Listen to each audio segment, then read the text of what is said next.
Assalamualaikum warahmatullahi wabarakatuh. Dimulakan dengan suratul Kahf. Al-Fatihah.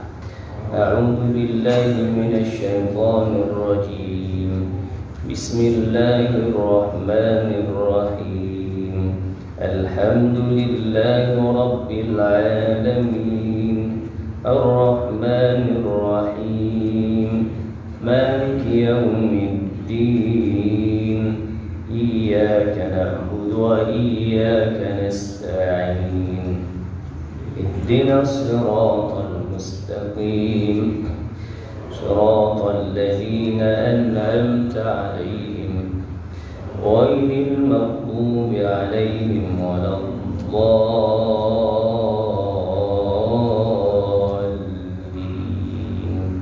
آمين.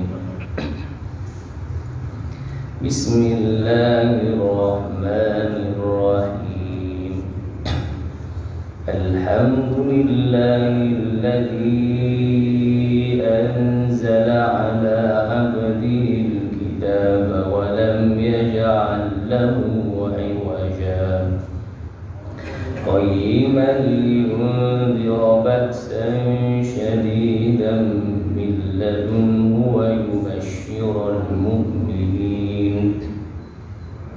ويبشر المؤمنين الذين يعملون الصالحات أن لهم أجرا حسنا ماكثين فيه أبدا وينذر الذين قالوا اتخذ الله ولدا ما لهم به من علم ولا لآبائهم كبرت كلمة تخرج من أفواههم إن يقولون إلا كذبا فلعلك باخع نفسك على آثارهم إن لم يؤمنوا بهذا الحديث أسفا.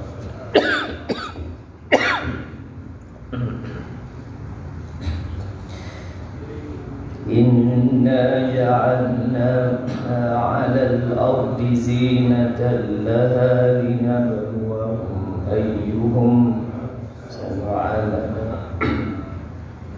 وإنا لجاعلون ما عليها صعيدا جرزا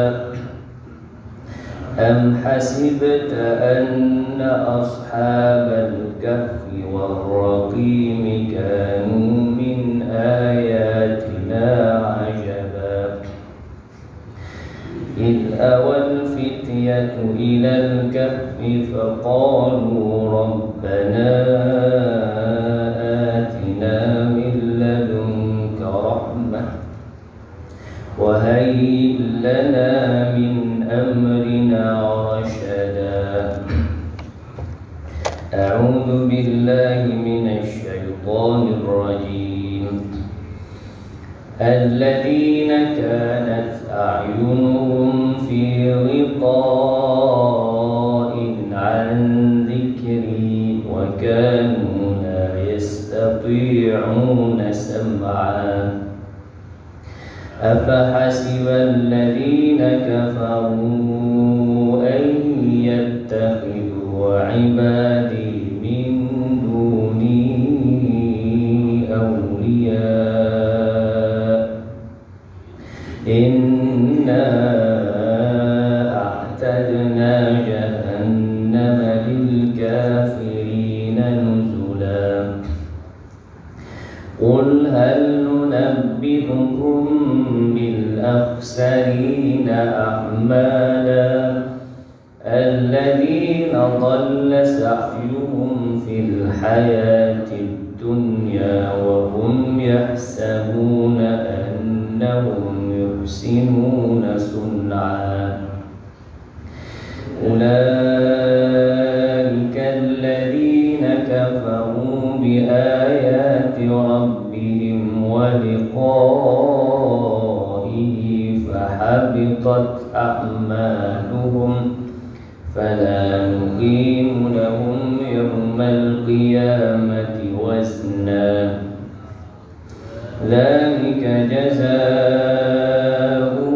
جهنم بما كفروا واتخذوا آياتي ورسلي هزوا إن الذين آمنوا وعملوا الصالحات كانت لهم جنات الفردوس نزلا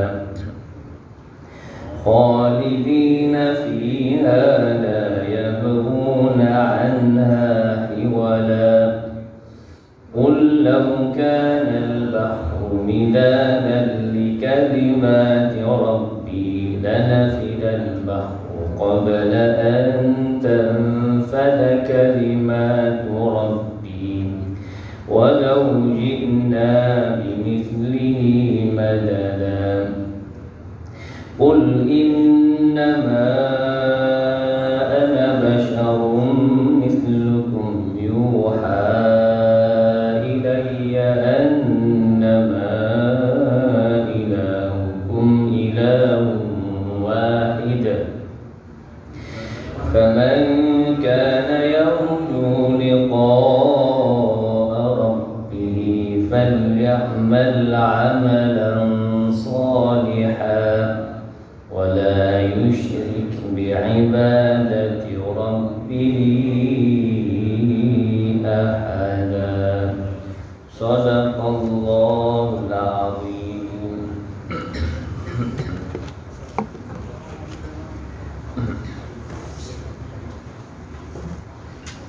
الحمد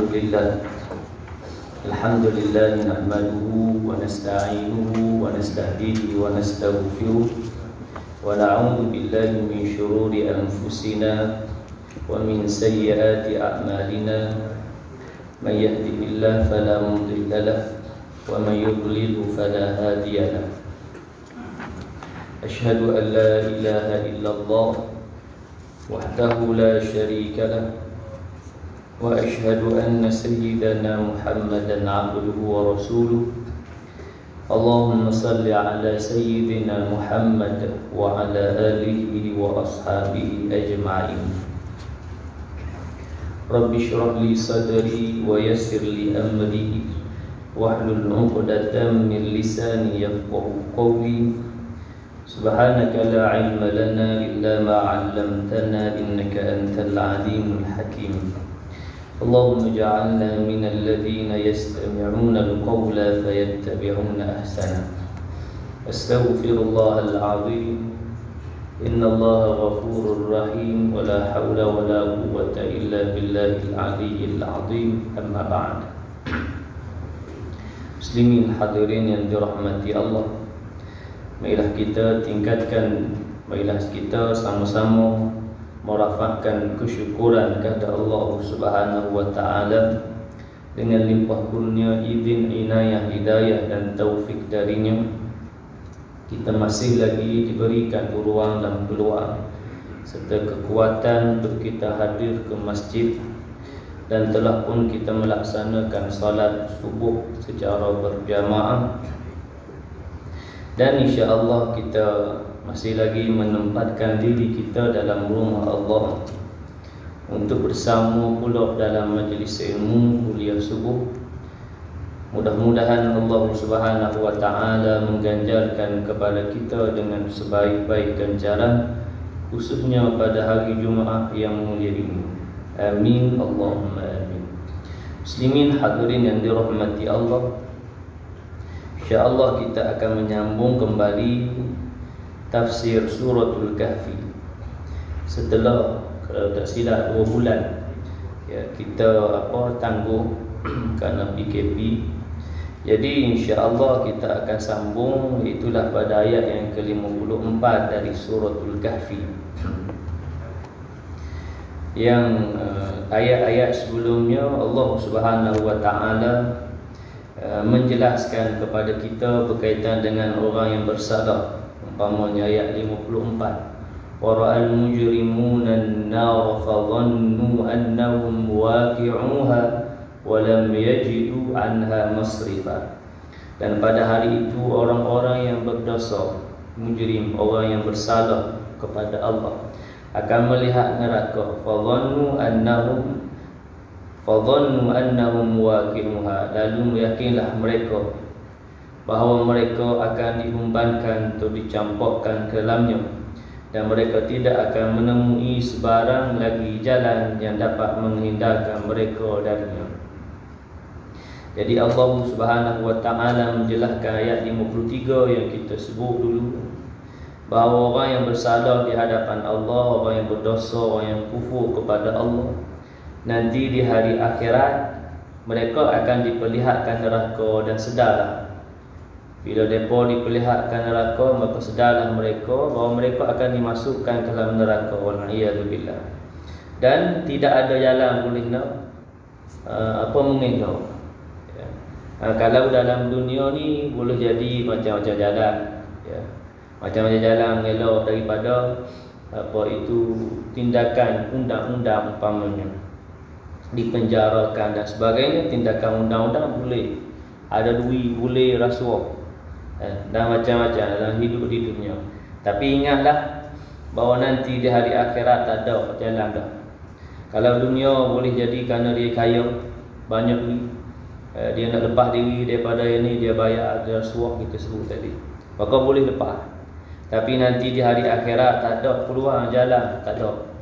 Kenapa? Kerana nanti di hari akhirat Allah Subhanahu wa taala yang akan menentukan dan yang akan membalas segala apa yang dilakukan oleh umat manusia.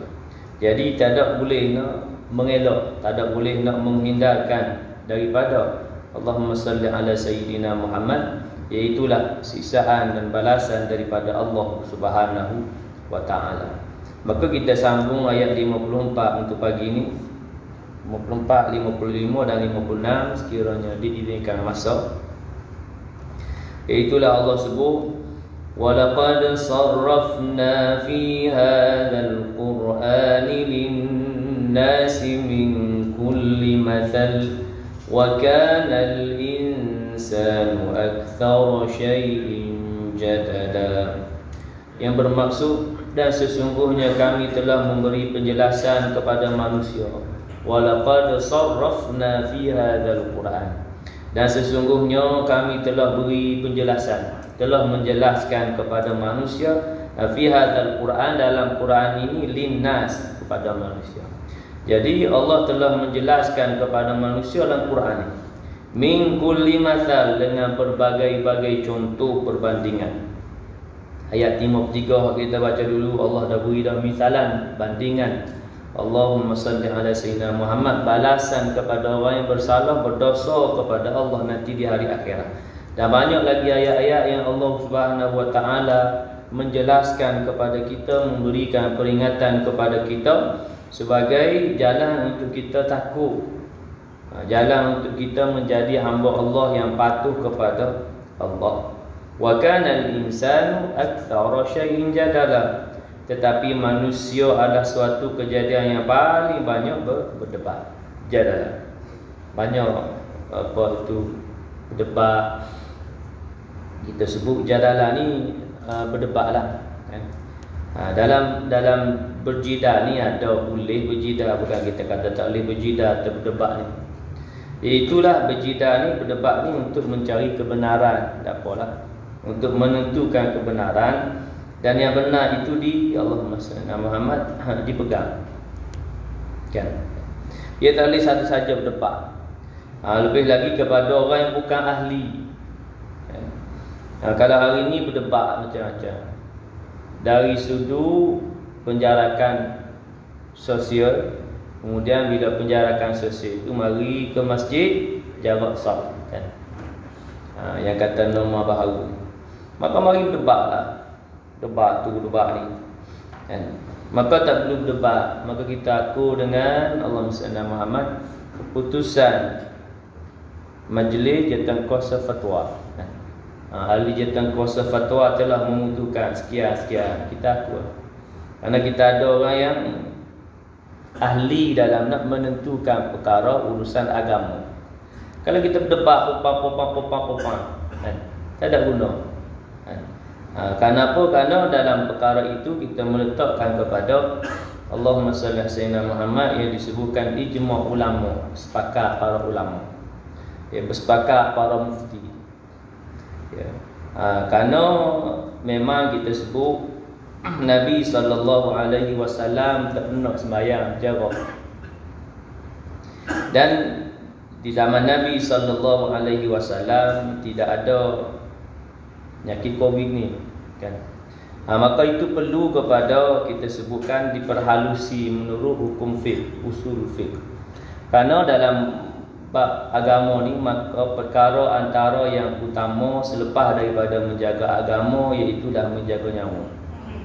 Maka ni semua diperhalusi oleh para ulama ni, para mufti dalam nak menentukan penjarakan saf dan sebagainya yang kita aku hari ini. Dulu tutup masjid pun kita aku, walaupun pompang-pompang apa ni masjid tutup. Patut mari masjid lah. Rumah Allah ni tutup apa semua, kan, pompang-pompang. Jadi masing-masing semuanya kita sebut tadi, bila keluar daripada orang yang ahli dia, yang sepatut kita terima, kita sebutkan fatwa, maka kita akulah. Walaupun dalam perkara nak memutuskan hukum ni disebut dari sudut hukum, perkara hukum dia mari dua. Yang diputuskan oleh Allah Muhammad, orang yang ahli, yang diberikan autoriti, kelayakan kepada dia nak mengeluarkan hukum, maka dia keluar hukum. Kalaulah Allah Muhammad hukum yang dikeluarkan tidak bertepat, contoh kita kata, maka di sana Allah Subhanahu wa taala tidak menjatuhkan hukum atas kita. Kemudian kalau sekiranya tepat, masya-Allah tabarakallah, kan? Maka di sana Allah Subhanahu wa taala mengganjarkan lahu ajran, gandaan, ganjaran pahala kepada hamba-Nya. Baik, maka di sana benarlah kita sebut ni. Jadi Allah sebut dah jelas dalam ayat 54 ni, manusia ni suka berdebat, kan? Kalau dulu tak ada medium sosial, berdebat ni popang. Kalau hari ni medium sosial berdebat kok tulisan, duk komen dalam Facebook kau dan sebagainya. Duk komen tu komen, kalau kata kritikan mungkin komen yang bagus, baik apa ni dengan Allahumma salli Muhammad dengan kata-kata yang caci maki, walaupun bukan kata-kata tulisan je, tapi kita baca kata-kata lah. Kerana dia menyampaikan dengan tangan tu, kerana medium sosial dah, kalau tak dengan tangan dan mulut. Baik tu kena jaga mulut juga tangan. Kalau hari ni tangan tu sebagai Allahumma salli Muhammad, salah satu jalan yang keluar, yang kita sebutkan sebagai hak keluar ke mulut ni. Ada aku tulis ni, aku tulis ni, send message dan sebagainya, maka dia dikira dari kira hukum juga, ada hukum juga. Sebab itu dari sudut perceraian, kalau si suami send mesej kepada isteri dia, suami hantar mesej kepada isteri dia, mesej ni bertulis tak bercakap, kan? Mesej itu ada membawa maksud apa tu cerai, kan?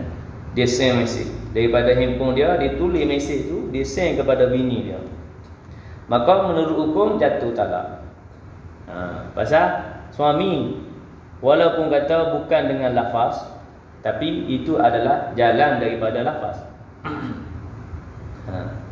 Suami lah. Kalau orang lain, contohlah orang nak buat naya kat dia, contoh kita beri contoh, orang lain ambil handphone dia, hantar mesej kata cerai, hantar mesej kat bini dia kata cerai, yang ni tak sah sebab bukan daripada suami.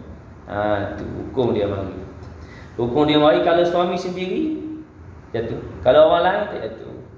Tapi kalau lafaz jatuhlah sebab daripada suami, memang keluar mulut daripada suami. Baik, maka Allah sebut dalam ayat 54 bahawa manusia ini adalah satu kejadian yang paling banyak berdebat. Berdebat yang menjadi kita sebut yang dilarang ni, yang tidak Tidak molek ni berdebat kerana nak menang. Berdebat seronok-seronok pun tak boleh. Berdebat kerana nak menang. Walaupun tak betul, main berdebat juga tak boleh. Dan kalau kita baca umpamanya kitab Aqidatun Najim, perdebatan antara Hatim Al-A'sam dengan Allahumma Muhammad, seorang Yahudi, yang disebutkan dalam kitab tersebut bahawa Yahudi ni kira pandai berdebat, pandai waktu berhujah, sehingga disebutkan bahawa orang Yahudi ni dah mengalahkan ramai ulama.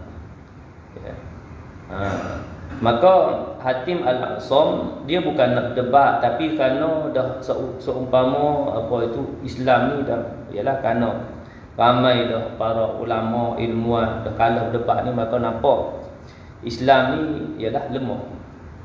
Jadi dia nak berdebat tu kerana nak meninggikan Islam. Sehingga kan dia berikan apa itu kita sebutkan syarat kepada Yahudi ni. Dia kata kalau kita berdebat dan aku nak berhujah dengan hang nak masuk Islam tak? Maka dijawab oleh Yahudi, ya aku nak masuk Islam. Makna Hatim nak berdebat ni pun ada kebaikan. Kalau berdebat ni, kalau kata orang Yahudi dia kalah, Yahudi tu tak mau masuk Islam, buat apa berdebat? Maka Allahumma salli ala Muhammad, Yahudi tu kata, tak apa aku nak masuk Islam. Kalau hang menang, hujah aku kalah lah, kerana aku dah berhujah ramai dah ni, ulama kalah ni. Kalau aku berhujah dengan hang, aku kalah, aku masuk Islam. Ya, kerana Hatim bagi syarat. Maka berhujahlah, ya, dalam bab akidah lah. Baik. Maka akhirnya menang Hatim. Maka Yahudi tadi tu masuk Islam. Mana kita sebut tadi bahawa dalam berhujah ni, berdebat ni, ya, ada perkara yang kita berkendak daripada berdebat. Bukan saja-saja. Dan bukan dalam kita berdebat ni kita nak kita yang menang. Kerana kebanyakan berdebat ni, mari kita berdebat, tengok macam mana. Muak keluar hujah mu, aku keluar hujah aku. Tapi dalam hati dia bukan berdebat nak mencari titik kita sebutkan kebenaran, tapi dia nak dia menang. Maka tidak selesailah masalah. Tak selesai masalah. Pasal dia kuasa aku menang. Baik. Ayat ini menggambarkan manusia di tempat ini sebagai suatu kejadian sahaja, iaitu dia merupakan suatu kejadian yang paling banyak berdebat.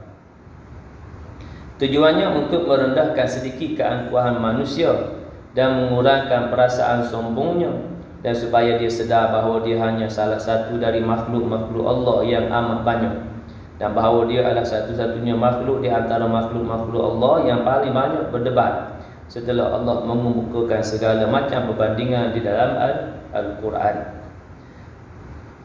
Jadi kalau kita sebutkan perdebatan dalam kalangan Islam ni, ia tak boleh tidaklah, tak boleh lari daripada Quran hadis lah.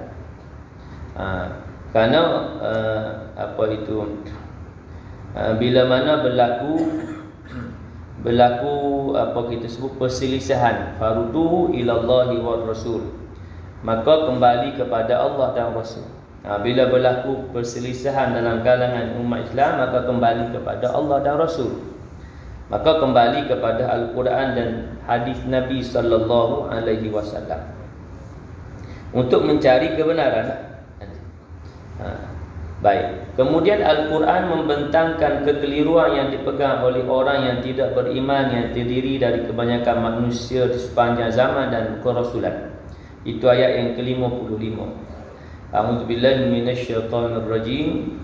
Wa ma mana'an nasa an yu'minu idh ja'ahumul huda wa yastaghfiru rabbahum illa an ta'tiyahum sunnatul awwalina aw ya'tiyahumul 'adzabu qubula. Dan tiada yang menghalangi manusia dari beriman ketika hidayah sampai kepada mereka, dan dari memohon keampunan kepada Tuhan mereka, kecuali mereka ditimpa undang-undang keseksaan Allah yang telah menimpa umat-umat yang lalu, atau mereka ditimpa azab yang dapat dilihat dengan mata kepala mereka. Wa ma mana'an nas an yu'minu iz ja'ahumul huda. Allah sebut tiada yang menghalangi manusia dari beriman jika sampai hidayah kepada mereka, jika mereka mendapat hidayah. Seseorang tak dapat menghalangi dia daripada beriman sekira mana dia berdapat hidayah Allah. Kerana hidayah itu milik Allah, datang daripada Allah. Hidayah itu milik Allah. Siapa pun tak boleh beri hidayah. Tugas para rasul, para anbiya wal mursali menyampaikan dakwah. Yang nak beri hidayah Allah. Sebab itu Allah Subhanahu wa taala sebut dalam Quran, Allah Subhanahu wa taala kita sebut menasihati Nabi sallallahu alaihi wasallam, innaka la tahdi man ahbabta walakinallaha yahdi man yasha. Sungguhnya engkau tidak boleh beri hidayah kepada orang yang kamu sayang. Walakinallaha yahdi man yasha, akan tapi Allah yang beri hidayah kepada siapa yang dia kehendaki. Ketika mana Nabi sallallahu alaihi wasallam berkehendak agar bapa saudara Abu Talib memeluk Islam.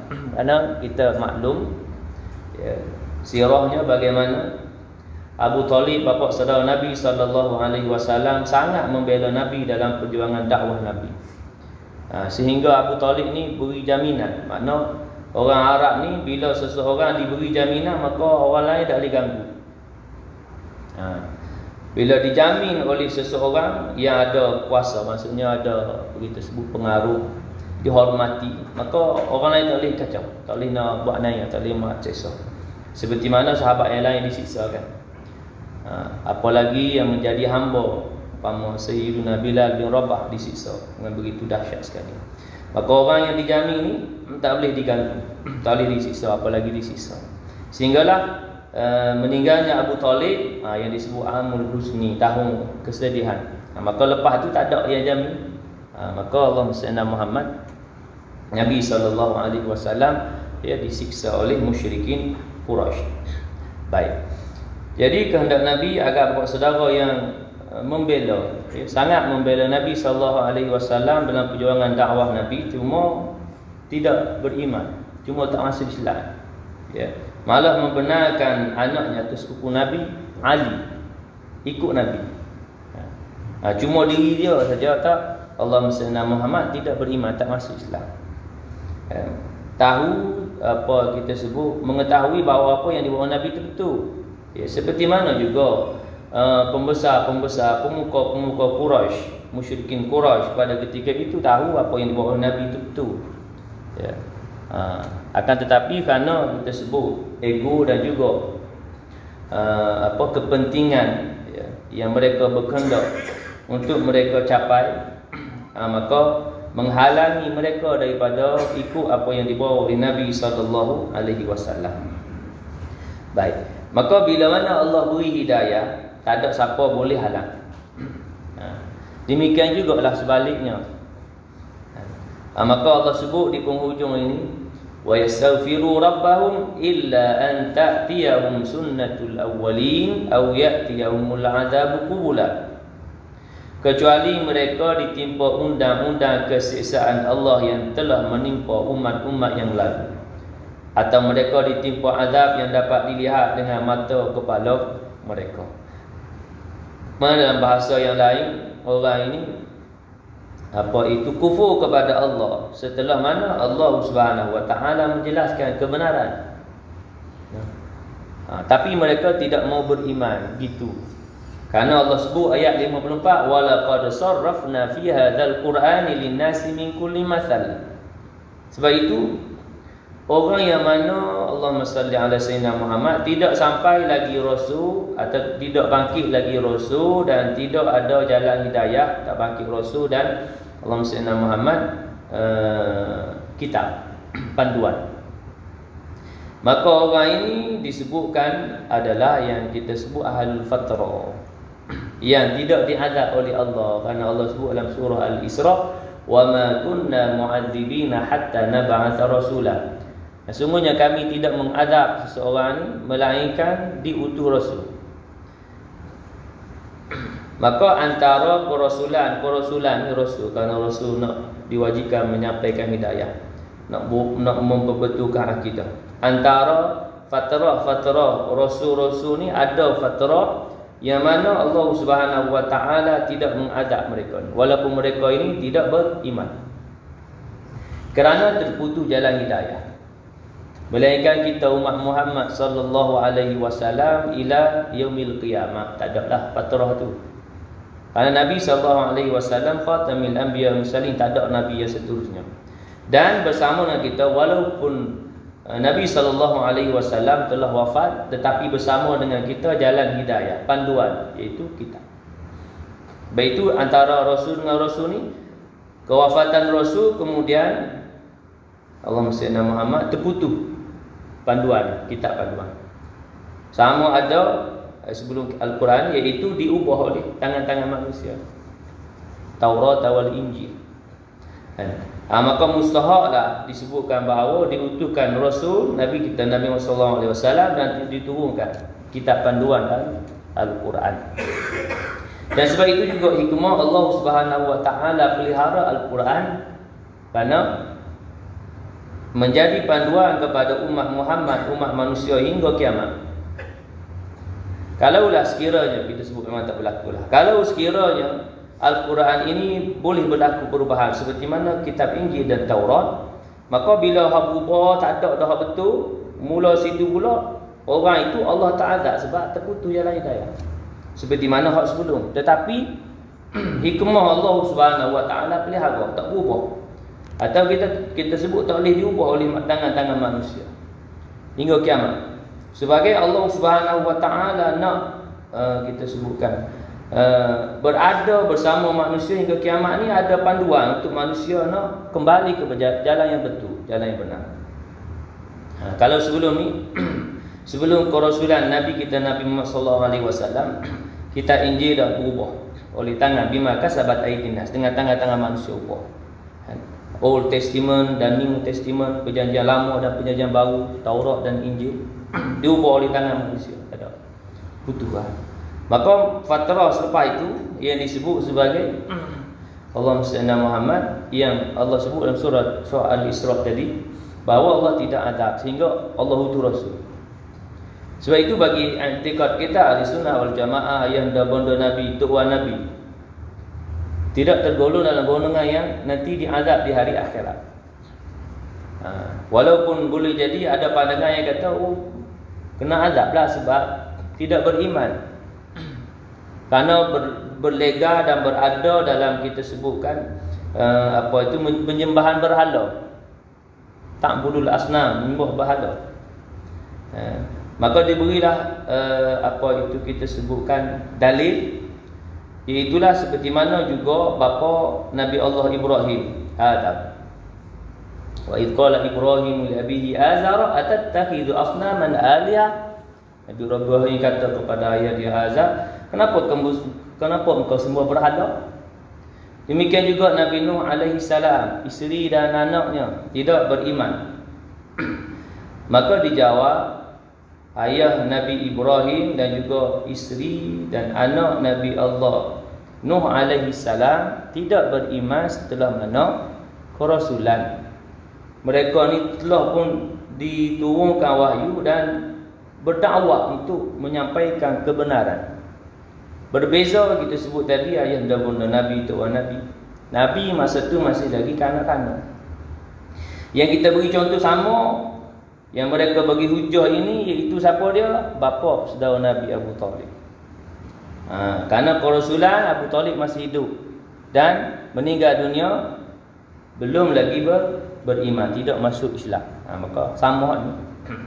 Baik. Maka i'tikad kita Ahlussunnah wal Jamaah yang ada bunda Nabi tergolong dalam golongan wa ma kunna mu'adzibina hatta nab'atha rasula. Baik.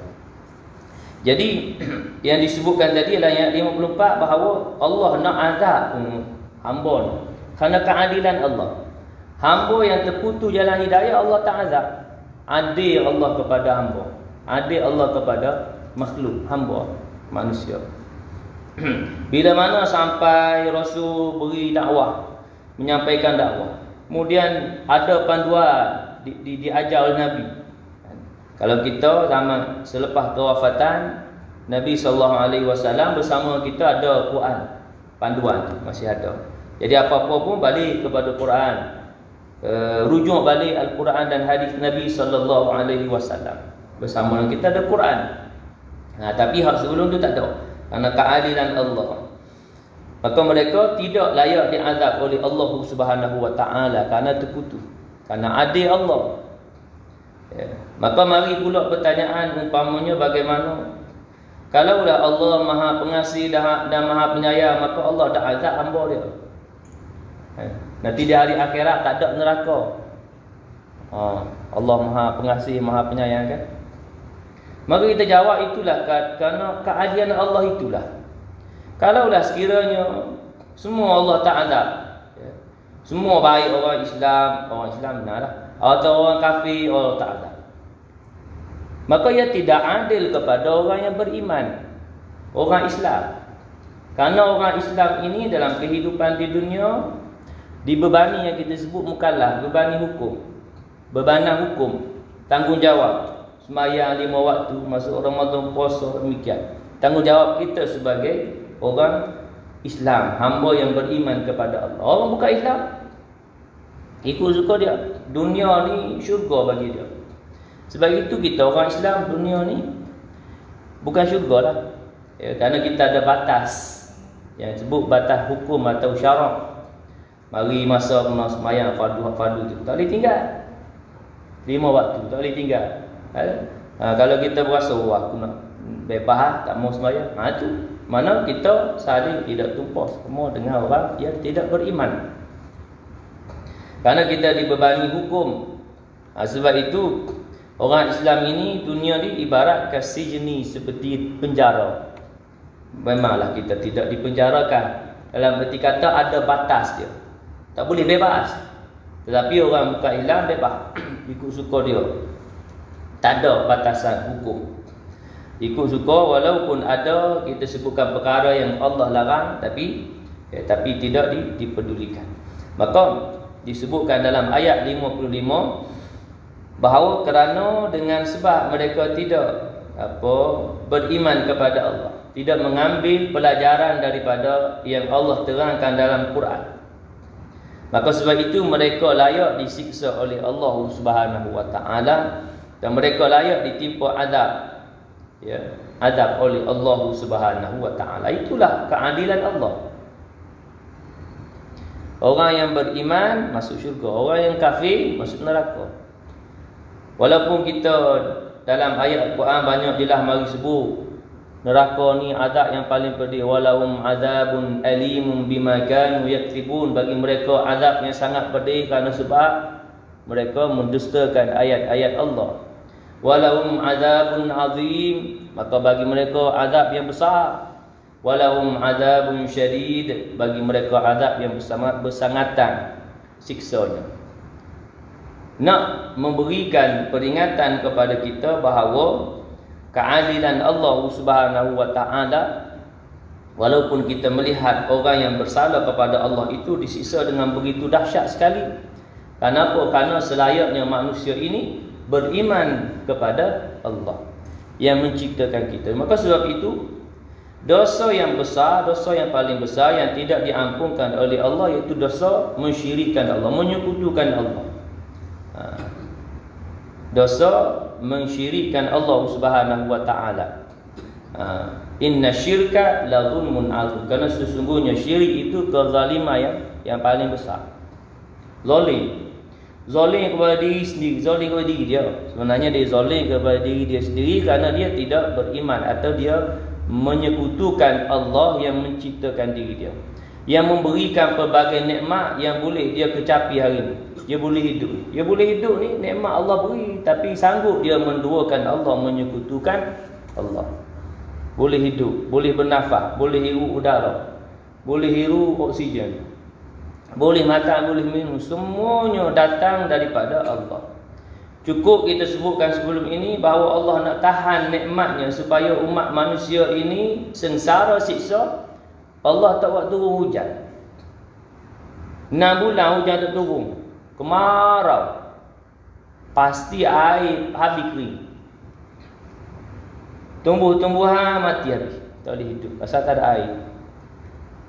Dan bila tumbuh-tumbuhan tak boleh hidup, binatang pun tak boleh hidup. Bukan setakat binatang, kita pun tak cukup air, nak minum pun kena jatuh air, siksa. Itulah nanti di akhir zaman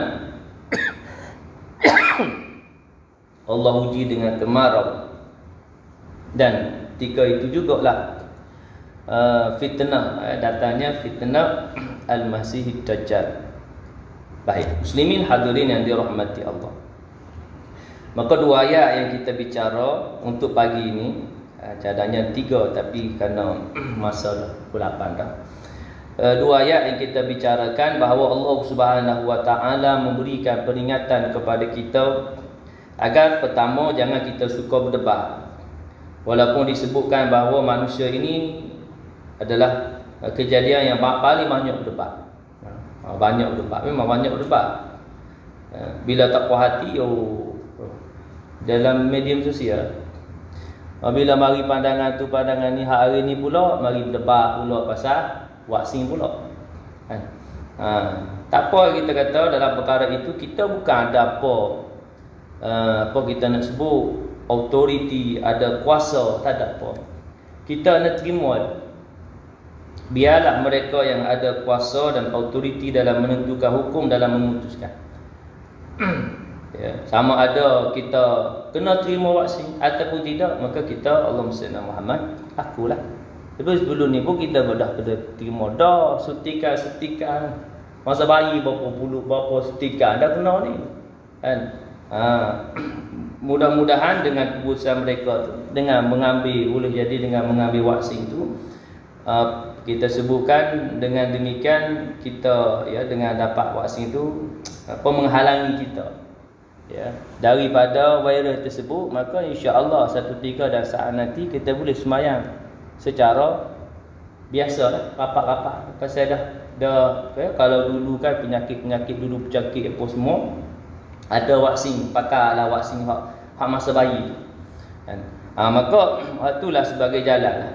Walaupun macam-macam teori konspirasi dan sebagainya, agenda Yahudi ke apa semua, cuma kita di peringkat kita terimalah kan. Maka ia semua adalah kita sebutkan ketentuan daripada Allah Subhanahu Wa Taala. Yang Covid pun melanda kita sampai hari ni masuk setahun, masuk bulan 3 ni setahun pun, walaupun awal dulu kata konspirasi apa semua, kata ciptaan manusia apa semua kan. Maka semuanya bila berlaku itu adalah dengan kehendak Allah Subhanahu Wa Taala. Nak tersebar pun dengan kehendak Allah walaupun manusia cipta kan. Maka ia adalah ujian daripada Allah Subhanahu Wa Taala, nak jentik kita agar kita kembali kepada Allah Subhanahu Wa Taala, sabar dan redha. Sabar dan redha. Kenapa? Kerana ini datang kerana dengan kehendak Allah berlaku. Kita kena yakin bahawa segala sesuatu yang berlaku dalam kehidupan dunia semuanya dengan kehendak Allah, walaupun dia dirancang oleh manusia. Mana Allah berkehendak demikian. Walaupun dia dibuat oleh manusia sekalipun, direncanakan oleh manusia sekalipun, maka ia dengan kehendak Allah Subhanahu Wa Taala. Maka dengan demikian makin bertambah iman kita kepada Allah Subhanahu Wa Taala. Muslimin hadirin yang dirahmati Allah. Kemudian yang pertama tadi, jangan suka kita berdebat. Yang kedua, iaitulah Allah suruh kita berpegang kepada Quran. Kerana Allah sebut walaqad sarrafna fi hadzal qur'ani linnasi min kulli mathal. Sesungguhnya kami menjelaskan kepada manusia Al-Quran sebagai panduan untuk kebahagiaan hidup dunia dan juga nanti di hari akhirat. Kemudian ayat 55 Allah Subhanahu Wa Taala menyebutkan bahawa orang yang Allah berkehendak nak beri hidayah, tak ada siapa boleh halang. Jadi Kita sebagai orang yang beriman kepada Allah, hamba yang menyerah diri kepada Allah, Islam, haruslah senantiasa berdoa kepada Allah agar Allah tetap kita dalam iman. Allahumma ya muqallibal qulub tsabbit qulubana ala dinika wa ala ta'atik. Ya Allah yang membolak-balik hati-hati manusia, tetapkanlah hati-hati kami dalam iman dan ketaatan kepadamu. Karena kita berkehendak agar Allah Subhanahu wa taala tetap kita dalam iman. Baik.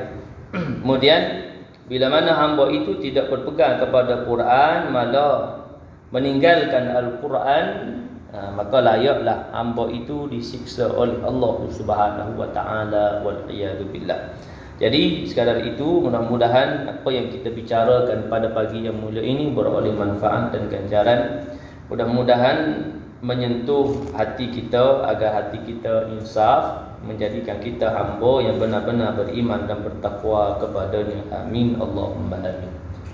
A'udzu billahi minasyaitonir rajim. Bismillahirrahmanirrahim. Alhamdulillahi rabbil alamin wassalatu wassalamu ala asyrafil anbiya'i wal mursalin wa ala alihi wa ashabihi ajma'in. Allahumma arhamna bil Qur'an waj'alhu lana imaman wa nuran wa hudan wa rahmah. Allahumma dhakkirna minhu ma nusina wa 'allimna minhu ma jahilna warzuqna tilawatahu ana al-layli wa atrafan nahar waj'alhu lana hujjatan ya rabbal alamin. Allahumma ij'alil Qur'ana lana fid dunya qarina, fil qabri munisa, wa fil qiyamati syafi'a, wa 'ala as-sirati nura, wa ila al-jannati rafiqa, wa minan nari sitran wa hijaba, wa ila al-khairati kulliha dalilan wa imama. Allahumma inna na'udzu bika minal barasi wal jununi wal judami wa min sayyi'il asqam. Allahumma barik lana fi Rajabin wa Sya'bana wa ballighna Ramadan. Rabbana 'alaika tawakkalna wa ilayka anabna wa ilaykal masir. Rabbana atina fid dunya hasanatan wa fil akhirati hasanatan wa qina adzaban nar. Wa sallallahu ala sayyidina Muhammadin wa ala alihi wa sahbihi wa baraka wa sallam. Walhamdulillahi rabbil alamin. Subhanaka Allahumma bihamdika asyhadu an la ilaha illa anta astaghfiruka wa atubu ilaik.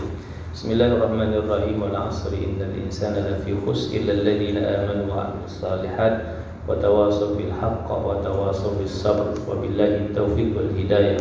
Wassalamu alaikum warahmatullahi wabarakatuh.